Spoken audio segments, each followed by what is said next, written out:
Hi there folks, and welcome back to the channel. Thank you for joining me once again.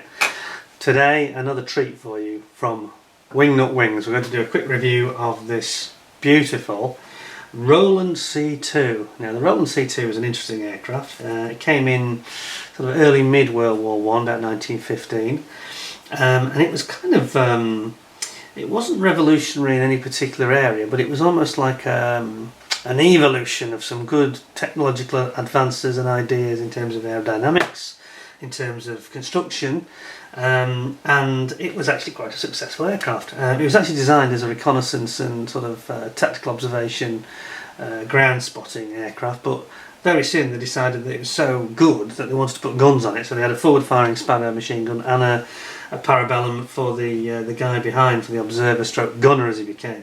And they have these little kind of windows in the side of the plane as well, so they can see out. Now, a couple of things that make it special. First of all, the shape is they called it the whale, the nickname it developed. Mainly perhaps because it was white often, but mainly because of its shape as well. And the way it was designed, it was very unusual. It was actually plywood construction. There's no metal on this one like there was with the Junkers we talked about recently.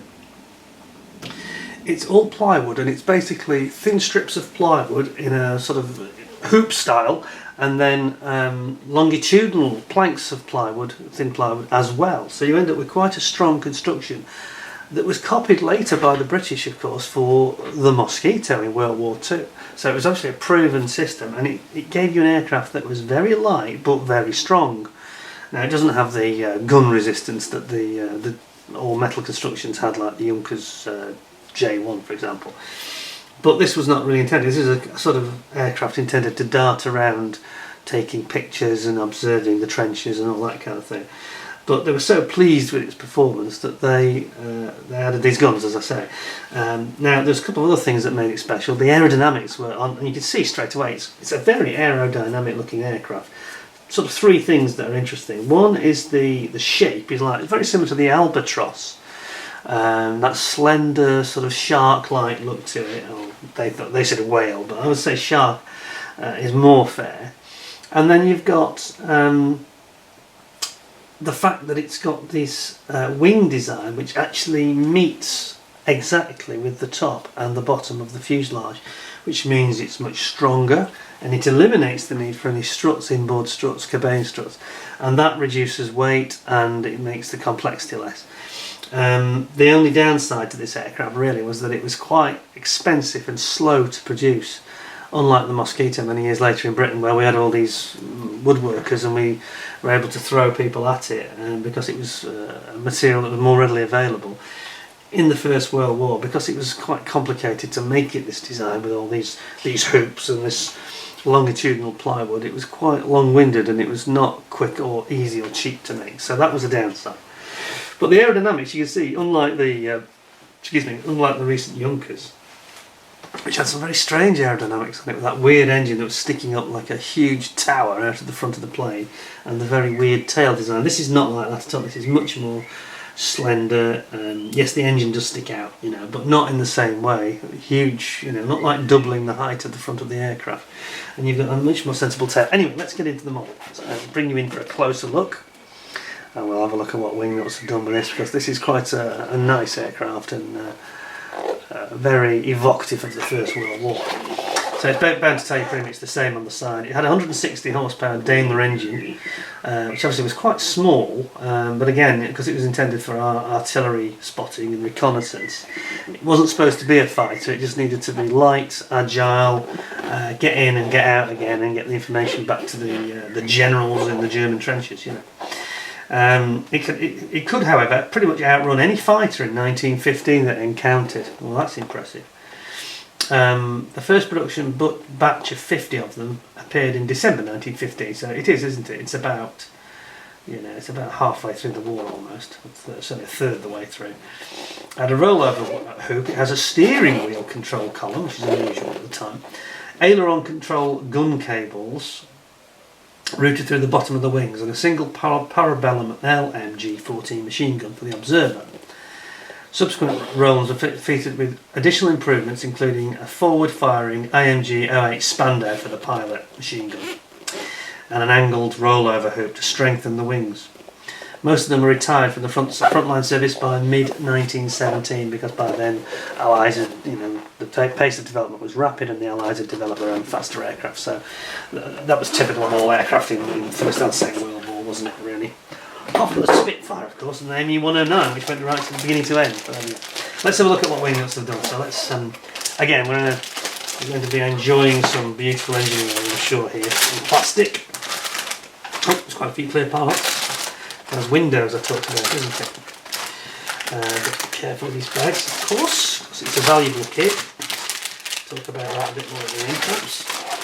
And, oh, it's a beautiful, nice instruction book. And we've got another huge, truly huge, fills the box, the decals. Massive decal sheet. Just put that down. So let's have a look at that first. These are printed by Cartograph in Italy, so it's the usual very high standard, which is why Wingnut's decals are all so good, because it's probably the finest manufacturer of decals that they have subcontracted to. And this is the beauty of Wingnuts. They had a great idea and concept, but they found the best suppliers for injection moulding and for the decals and for the printing. They didn't cut corners, and that's why they were never cheap. I mean, these kits were about, in the UK, about £75 when they came out. Well, you won't get it for that now, more like £275. Certainly this one's going to retail for at least £200 if you're lucky. Expect to pay more. Lots of crosses. We've got shark's mouth. Oh, look at that. Everybody likes a shark's mouth, don't they, on a plane? Look at that. Oh, yes. That's only a mean looking one. Sort of reminds me of the blue meanies from the Yellow Submarine Beatles film, that does, but I'm showing my age by mentioning that. Anyway, that's the decals. They're very nice. And let's get into this rather nice colour. I always want to say colour brochure, because it feels like a brochure, not instructions. I mean, isn't it amazing, from one extreme to the other.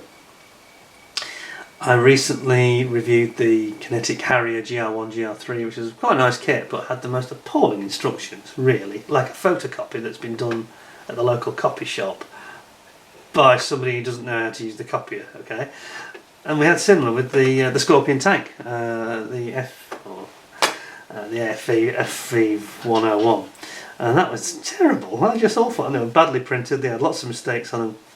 We're not going to have that here, so let's have a closer look. So the Roland C.II, 132 scale, obviously, and another beautiful piece of artwork. And the usual thing with Wingnuts, very helpfully they give you a colour guide at the beginning, which shows the Tamiya, Humbrol, or Federal Standard. Not so helpful for us in the UK, but it gives you the colours.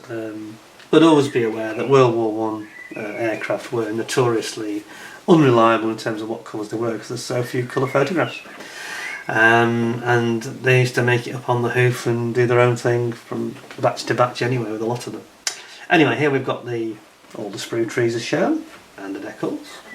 And we have got one or two options that are...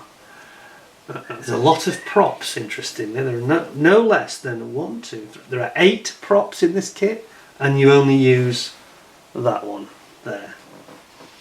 So that one, no, and over here, no. So there's quite a few parts that you're not using in this particular kit, because there are several versions of the Roland.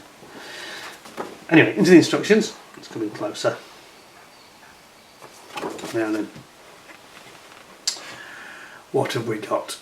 German safety belt found in 2-seater aircraft from the Deutsches Technik Museum in Berlin. Okay, that's interesting. That's going to be some photo etch, I think, involved in this one. And you start by building up your auxiliary fuel tank, and then your pilot's seat. Then the steering wheel, which makes it looks like a ship, doesn't it? Or a car, like a boat, or a powerboat, or a car. And then you're building in the cockpit, obviously, putting your rudder pedals in, etc. And there's a nice picture here of an early batch of Rolands in France.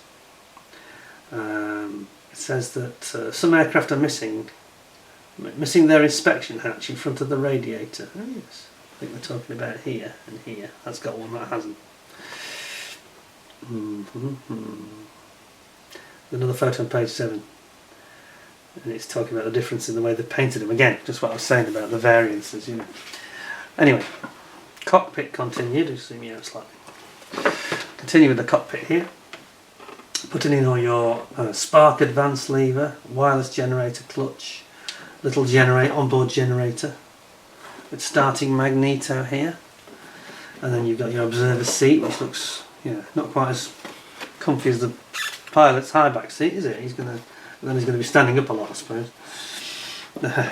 Not the job you really want, is it? Getting shot at from behind. But anyway, okay. So then you've got the framework goes in for the sides of the actual cockpit area, and then you've got some of your instruments board going in, grease pump, hand pump for pressurising the fuel tank here, and then we've got the control column showing here the altimeter on the left. It's quite cramped, isn't it? Interiors of Roland aircraft are painted on overall a darkish green colour. It gives you two options there, that it may be that one or it may be that one. So again, don't get too hung up about the exact colours, because I'm not sure that they were the same throughout the war anyway. And then we're into the rigging, internal rigging, and you're doing your painting guide for all your bulkhead areas, and making sure that you. I mean, I have to say that, you know, the way they represent this, again, I've said it before, it's beautiful, isn't it? It gives you an instant visual idea what it should look like. If you don't get the colour absolutely right, I don't think it's that totally critical, especially on some things like internal cockpit, you know, areas. And then we've got the 160 horsepower. It's a straight six Daimler-Benz engine, but it's fairly low output, this, and it's a little bit smaller, 160 horsepower. But obviously it makes it light, so it's on, you know, the power to weight ratio is what this plane's all about, really. So we don't need a huge engine in it, like we had in that the Junkers, what was it, the J1, with the huge engine sticking out the top, you know. And you're building that up. Obviously you've got your cylinders going in, your magnetos, intake pipes, tubes for the spark plug leads. It's all there, isn't it? And some beautiful photos at the bottom here, depicting for you how it should look. Very nice. And then your engine bay, you build it up. It actually reminds me a little bit of the sort of Spitfire stroke Mustang, the way they've got these formers, support formers, and your engine sits on top of that. So there's some, yeah, they're already starting to develop the technology of how the engine is put in there. And then you've got your header tank, and you've got your radiator pipe going in. All looks very, very sensible, and some nice photos as well to show you really what it should look like at the end, or the finished aircraft's engine, I should say. Complete with your little oil tank, which sits right beside the engine. You see that? That is remarkably snug, shall we say, as a design. And then we've got another lineup of them on the field here, and then we've got the interior of the fuselage, and it's just reminded you to put your Morse transmitter key in there. Drill a hole for the optional vent, observer pilot communication device, and a voltmeter. Various little instruments that are all dotted around the side of the cockpit interior. Remove these louvers from both sides of the fuselage. So there's some louvers to come off on this version. And then we're moving on to the exterior. So we've got the tail, a rather elegant looking, almost like a bird's tail, isn't it, here? That's coming in, and then you've got to put your Lewis gun armament. Drill holes for optional Lewis gun armament.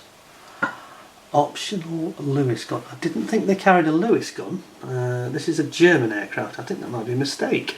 Maybe I'm missing something, unless there's an option for a captured one, where there's a Lewis gun going in there. But I didn't think we had any Lewis guns in the Germans are using Spandau, etc. Yeah.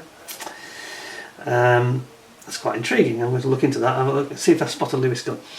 Then you got radiator intake here, which sticks on the side very obviously into the airflow there. And then you've got the rear of the fuselage, and it's got these little windows that we talked about, like an observation window. So this is one of the last production aircraft, and note the scalloped wire trailing edge of the wings, a trait so far only attributed to these 50 Rolands. The scalloped edge of the wings, scalloped trailing edge. Okay, here, interesting. Interesting, very interesting. And then you've got the bottom wings themselves coming on here. Horizontal tailplane, and you can see this how they've actually fared in. Instead of having struts and just having it underneath, they've actually made it all as if it were one unitary sort of construction, where it's been amalgamated as to almost like a monocoque, and built in together, not separate. It says the starboard wing strut and aileron control cable pulley fairing from the anonymous early production ones shown on page 25. Note the starboard aileron control cables cross over and that everything has been painted in a single pale colour. Interesting. And then we've got the window frames. It says you should paint the window frames. And then you've got the outboard, what they call the interplane strut, and again there's some here. So there's some interesting elements of design there as well, because these look very strong. Look at the design there. That's not like the struts we're used to in World War I. This is a very rigid, solid piece that's been designed to be maximum strength and looks very effective, doesn't it? Then you've got your optional flare racks going on the side here of the fuselage. And then you've got flare rack detail on the photo. So, I mean, those flares got hit by a bullet or two, you're in trouble. But anyway, that's another story. I'm sure it happened. Top wing and undercarriage. It shows the detail here of what they actually look like. Starboard aileron detail, as you saw on page 26. And it has, when you look at it in this photo, or this image, it does look like the albatross, doesn't it? That shape. It's got that sort of sharky looking, quite advanced for 1915. If you think about the British aircraft and the French and the Americans, they were really quite boxy, sort of still like flying kites really. This looks more, you know, getting towards the World War II slender aero design. And then we've got your suspension, which does look a bit spindly, I've got to say. The actual supports don't look, struts don't look that strong. A little bit surprised by that, but considering what we've seen with the wings, you know, you thought there'd be something that would look a bit more meaty and a bit more aerodynamic, perhaps. But anyway, the tail isn't very aerodynamic. That looks great, and you've got the skid underneath, of course, and you've got your tailplane struts, support struts underneath here. And then we've got the nose detail and the exhausts. Now the exhausts are very interesting. They are quite big, but as you can see, it almost looks like a jet engine, doesn't it? Like a Whittle or something from after the end of World War II. But it's an aerodynamic thing. So they've gone to a lot of trouble with the aerodynamics of most of the aircraft, and you can see the clear influence of air on that design is obvious. And then you got a rollover hoop. This is the strengthening hoop that they put on because they decided it was perhaps just needing a bit more rigidity in the centre. And then you've got to put your Ocarina exhaust, it's called. That's the way it goes. And then you've got your axial propeller, and of course ultimately you end up with a picture here actually of it with quite translucent wings. The fabric's see-through. Interesting. It doesn't mention the spinner yet, does it? I'll go to the spinner. Let's have a look at these machine guns, because we saw that comment about Lewis. Okay, we've solved the problem. I was right. Captured Lewis gun. So they've actually captured it, decided it's a great machine gun. Obviously they can get their hands on rounds perhaps from the trenches or whatever, or other aircraft they've downed, and they've actually, that's why it has this adapter ring, wasn't it? How did it put it? Yeah, drill the hole to the optional Lewis gun, which I thought was a mistake, but obviously not. It just shows the detail that Wingnuts have gone into, that they even want to offer you that option of the captured, you know, developed in the field update, stroke modification that the Germans had obviously done. And then you've got your parabellum machine gun here, and you're obviously going to use the photo etch to wrap it. Did we see that photo etch? I didn't notice that. I'm just going to go back for a second. Bear with me. It's because it was hiding. Yeah, the photo etch was hiding. Yes, there it is. So here we go. It's this. This is for the machine gun, for the parabellum cooling jacket here. So we just missed that because it was behind some crosses. There are so many crosses on that sheet, they've actually had to put a second sheet on the back. Anyway, back to the machine gun. And then you've got this magazine drum, and you've got paint the ammo, it says. Look at this. I mean, you've got the actual belt coming off here of bullets. That looks absolutely fantastic. I love what they've done with that. You know, that was me thinking, on the face of it, it did look like they made a mistake, but no, it's something additional they've included. A captured British gun being used on a German aircraft. That's fantastic. I love it. So here you go, in more detail. It says captured Lewis machine gun. Let's just zoom in a bit more.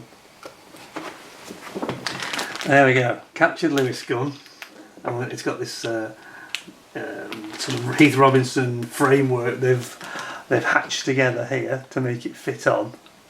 It's brilliant, isn't it? I love it, I love it. And then it's got a more common situation with the German Parabellum here, and it says that Hafner test fires his Parabellum LMG-14 while at Fallenpin. Note the captured 47 round Lewis gun magazines. Okay, so these are British magazines here and here. And there's a photo. Okay, so this is why it's all from photographs, you know, of real aircraft. It says the field improvised mounting of a captured Lewis gun at the top. Note the various rigging wise cables, bungee cord and rear view mirror. The pull handle is probably connected to the barrel's release cable. Gosh, so they've gone and hatched together a system so that they can use that, and you can see that it's quite a Heath Robinson with cables and things. It's incredible, and you can also see the bracing at the top of the wing there as well, the bracing hoop. It's brilliant, isn't it? And the anemometer, which is the wind gauge. Is even in the shape of like a shark or a whale, perhaps. Whale, I guess, isn't it? That's brilliant. A fishy aerodynamic covering. It's oh, this is a classic. I think this is one of the best Wingnut ones yet, because it's something, another element to it, you know. And then there's the sorry, zooming out a bit too close for you here. And then you've got the rear gunner's machine gun Parabellum, and that's the way it mounts. It mounts vertically. Okay, when he probably sits down. It's just mounted behind his head. Wow, well that was really impressive. I thought that was I'm into this. I like the way they've done it. They've actually modelled it on an unusual aircraft that's got some modifications. And then we've got lots of lovely pictures here where we've got one being prepared for flight, one that's had a rather unfortunate landing, and it actually says there are drainage holes marked at the bottom. The rudder cross style and low control horn position indicate early production version. It's had a bit of a crash, that one. And then we've got factory photos and you can see now the strips of plywood that I spoke of. Now this is worth studying because it's what makes the aircraft unique at its time, and very like the Mosquito that the British developed later for World War II. And it says, note the diagonally opposed thin strips of plywood. They are thin, aren't they? They're only like an inch or two. They're being formed over a wooden book, and the resulting lightweight fuselage clearly displays its compound curves at the bottom. Look at that. So you end up with quite a thin fuselage, but strong. Strong. Because you've got cross-sectional, you know, in both directions to give it strength.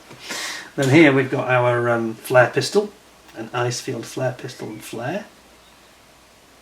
We've got a camera, an FK stab camera, obviously for taking pictures of the trenches. 25cm handheld camera, gosh. And then we've got other additions, including the homing pigeon box, toy teddy bear, first aid kit, step ladders and ladders. This is brilliant. You know, I think this is my favourite wings. This one. I'm just liking what they've done with the extra items. You know, it's just it makes it feel more real, and it's giving it a dimension that perhaps we haven't seen before. It's just talking about the fuselage and the Very different appearance of the fuselage colour in direct light. Okay.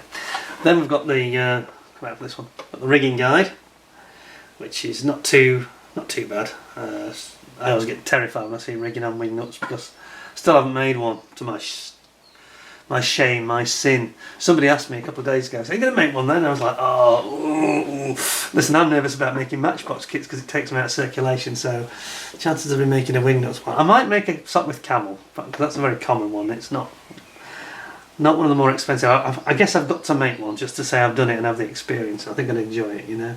Not to make any of them would be silly, wouldn't it, I suppose. So, yeah, I think I'll make one. But not one of the rarer ones.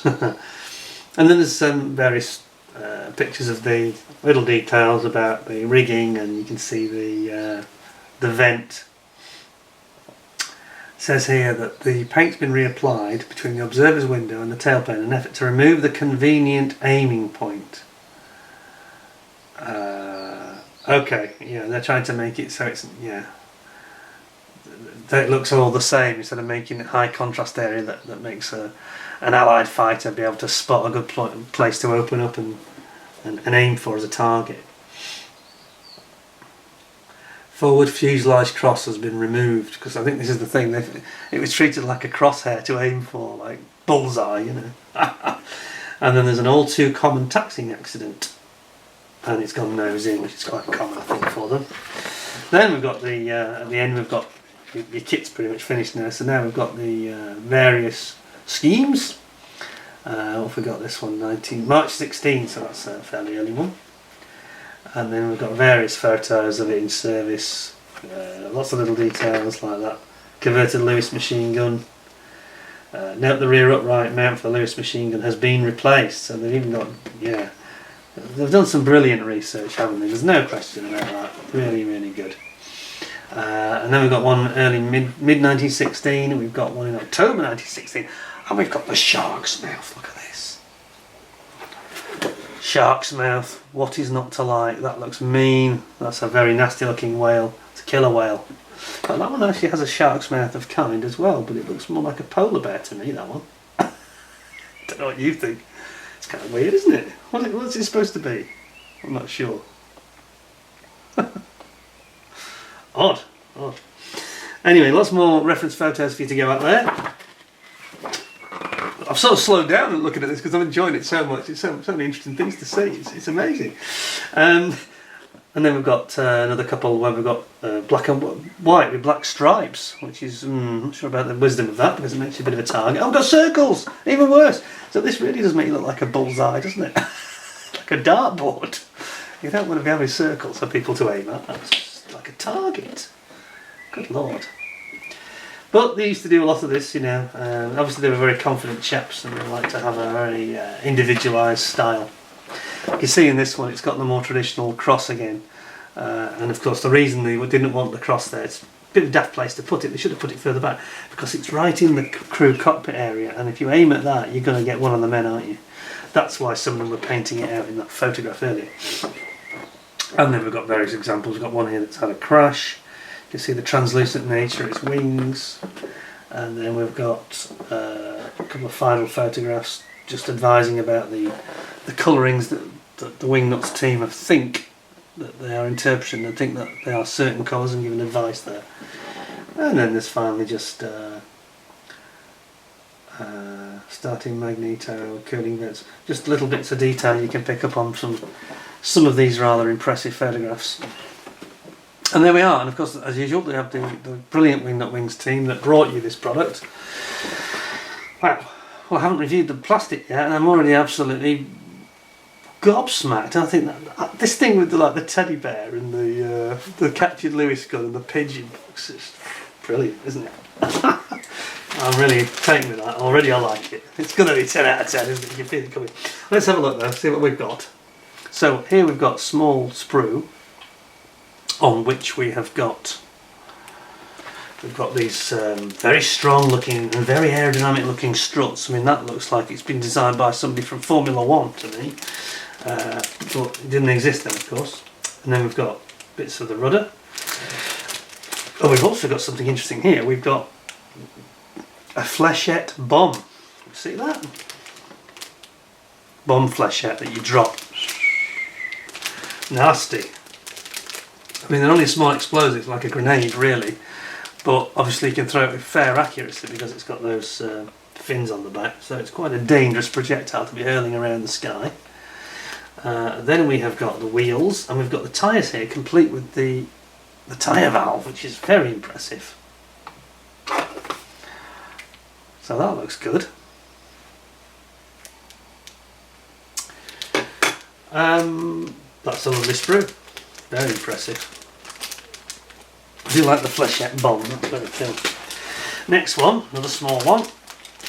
Oh, it's actually, it appears to be, I was going to say it's the same, it's not quite the same, is it? Is it? Yes, it is, it's just a replication. There's actually two flechette bombs. I was a bit not very observant here, there's two. Now there's one here, and one here. I'm going to kill these lights again because I think we're going to get better. A bit less reflection without those on. There we go. You can see them a bit better now. Right, so that's a twin sprue setup. Just that there like that. Right. Then we have got the clear parts. There we go. So obviously in this case we've got the two windows. And is it just a window on? Is it a window on one side or on both sides? It only seems to have two. Unless there's another clear sprue somewhere. Oh, there's another clear sprue. Oh, how odd! We have a clear sprue here that's not in a bag. That is curious. One in a bag and one that's loose. I think that they forgot at the factory to include them both. I think there's been a bit of a slip up there. Anyway, it gives us a chance to look at something without the bag, without opening one. Not me, Gov, I didn't do it, honest. It was already open, I can assure you. How strange. It's just one rogue clear sprue on its own, sitting alone. I think I will send that back to its owner with a little bag on it, just for protection, because I don't like that. I think that's a bit risky. Anyway, what have we got? So we've got, obviously, the window on both sides, and there's two of them. And then you've got a couple of little screens for the pilot.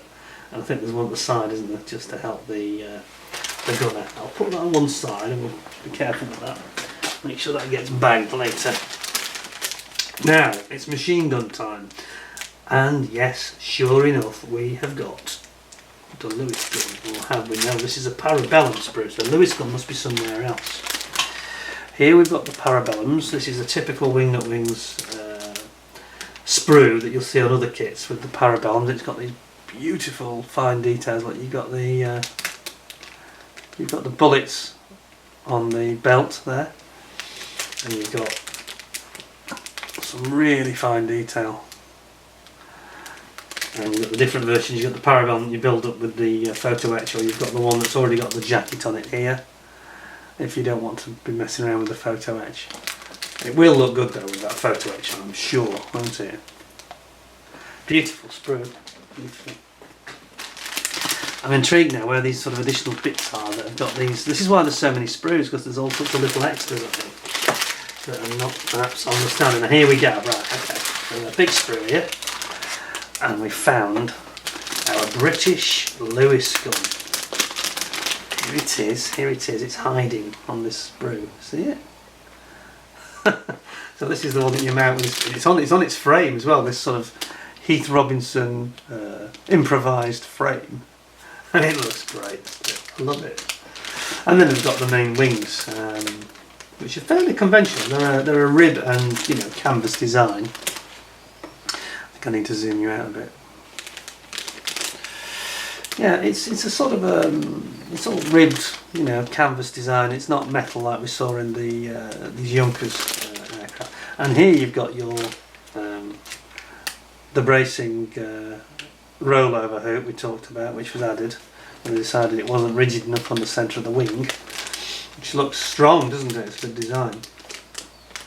And over here we have got, is that another Lewis gun? That's not a Lewis gun, isn't it? This must be a parabellum of some description. Another parabellum. See that? Yep. That's quite nice as well. And as ever, the figuring and the detail and the finish is just gorgeous. You've got little sort of stitching detail. You can see all the ribs. It's beautiful, and it is slightly translucent actually when you hold it up to the light. You can see through these quite well, in fact. So that's impressive. Now what we've got next? Now we've got many extras, including some of these amusing things we talked about. So we've got flare guns, which look absolutely brilliant. Look at those. 2 types of flare gun. We've got lots of propellers. Looks like is that some bullets there? Is that part of the, there? I think that might be the bullets here. Part of the machine gun system. And then we've got magnetos, we've got a ladder, crew ladder here. And then we've got all these propellers, and these I think are the ones you don't use actually, so these are sort of extraneous ones, not needed. And then you've got another step ladder here, which is a really nice one, this one here. Look at that. Oh, look at that, that's a proper step ladder, that is. And then there's the back, this is the back of it. And obviously there's the main ladder there. That's brilliant. Proper big ladder, isn't it? It looks secure. I wouldn't be frightened of going up to the top of my house on that, I think. I don't like it. So, then we've got your engine. So it's I think this is where we have got, again, 1, 2, 3, 4 props again. And I think it's this one you use. There's only one of them, small one, I think. And we've got like a generic Daimler-Benz engine, with a small 160 horsepower one. But again, it's beautifully done. Look at that. Look at the detail on those cylinders. You've got the cylinders here, cylinder heads. You've got the main body of the engine here, top of the main engine body. You've got your magnetos here, and then various parts that frankly I can't identify. There's a lot of others, the feed tubes for the fuel feed tubes, and like rocker covers. Sump, in fact that's the sump, isn't it? Not a rocker cover. Very nice, beautiful, and it's so fine, you know. And now we've got some nice stuff here. Look at this beautiful seat. Look at that. Look at the way that it's got the buttoned seat, you know, like a gentleman's club. Very comfy looking leather seat. Beautiful. Patterned. It's patterned on the back as well, if you look at the reverse. Look at that. Oops. There we are. Lovely. Comfy enough to sit in. There's your little fish. This is the there. This is the anemometer that we spoke of. It looks like a fish. Absolutely brilliant. Some of these fine details are on here. I think it's got the. We've got the pigeon box on here. Can't see it. But there's all sorts of struts for the undercarriage. We've got the spinner here. No spinner. We've got various the bulkheads. Let's see what we back out a bit. Bulkheads here. And then we've got exhaust manifold, it looks like, and you've got the sides of the fuselage, and then you've got this rather attractive exhaust system that looks like a jet engine. I mentioned that's one half of it. I'm not sure where the other piece is. Oh yeah, it's okay. So that's one half there. And that's the other half. I can get the reflections of it. That's the other half there. Very nicely shaped. Beautiful. And last but not least, the main fuselage. And here we go. So you know you get a feeling for the shape, you know, and it's wood, and it's got sort of screws in it, and it's got sections. There's no rivets as such, but it's got like planking. Very nicely done. We've got this. Got the steering wheel here. Whoops. I'll get you in a bit closer. Steering wheel there. The underside of the fuselage there. And we've got the rudder. Put the rudder here. And the tail section here. Lovely, isn't it? It's absolutely gorgeous, to be honest. I'm very impressed with this one. I think that they've just done a little bit extra, haven't they? And made it a little bit more special, I think. There was me looking through it. Let's remember to make sure we bag that. There's me looking through it thinking, Wingnut wings are screwed up. Finally they've screwed up. No, they haven't. Quite the opposite. They've come up with something absolutely remarkable. So you end up with a captured Allied Lewis machine gun. What was it? Anemometer that looks like a fish. You've got pigeon boxes. You've got a first aid box. It's brilliant, isn't it? Absolutely fantastic. So I'm very much more impressed than I ever imagined. I knew I was going to love it, but that's got some extra things that we haven't seen before, I think. So I really like it. Yeah, it's a 10 out of 10. Automatic 10 out of 10 from me, no question at all. So that is the Roland C.II. Beautiful kit, very, very brilliantly conceptualised. Has lots of little extras in it that just bring a little smile. And we need more of that in modelling, I think we really do. Anyway, hope you'll give me 10 out of 10. I hope you enjoyed the video, very interesting. Certainly recommend this one. That's probably just put about another £60–70 on the market price. And they're going for about 250-ish, these, you know, so not cheap, but you get what you pay for, and they're gone, you know, they're becoming a rare artefact. So whether you'd want to build that, you have to be very brave, wouldn't you? But anyway, beautiful things. Beautiful things will always be in demand. People will always want them. More like people always want them, and they are always nice to have and own. Thank you for joining me. If you haven't subscribed already, please do so. And if you have subscribed, don't forget to tick the notification bell. Give us a thumbs up, as mentioned. And until next time, look after yourselves. Thanks a lot, and bye for now.